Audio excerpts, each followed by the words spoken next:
કે મિત્રો તમને ખોટું ન લાગે તો એક વાત કહું. હા બોલો ને માસી, એમાં કઈ ખોટું લગાડવાની થોડી વાત છે. હાલો તો કહી દઉં. કેમ કે પૂછો તો ખરા કેમ એમ. કેમ એવું કહો, બોલો ને. કે તમારું વર્તન જોઈને એમ લાગે છે કે તમે પેલા જેવા હવે નથી રહ્યા, કે તમે લાઈક શેર સબસ્ક્રાઇબ ફોલો કાંઈ નથી કરતા. માસી ખીજાય હે તારા ઉપર, હું ફોન આલવાનું રાખ. બસ જ્યારે તારે તારે લઈને બેહી રહેવાનું.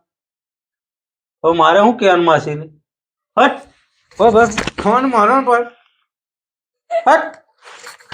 હવે માસી તમને લાઈક કરી, શેર કરી, સબસ્ક્રાઇબ કરીને આ બધાને વિડીયો જો ભાઈ તમે કરી દીધો. માસીને લાઈક કરજો, શેર કરજો, સબસ્ક્રાઇબ કરી દેજો. બાકી લાઈક કરો ને ફોલો કરો, જે કરો પણ કરી દેજો તમે. બાકી આને મેં બગાડી દીધી. તો મદદ નહીં કરો તો એમ થોડું હાલશે. તમે જેમ પેલા મને મદદ કરતા હતા એમ મદદ ચાલુ રાખો.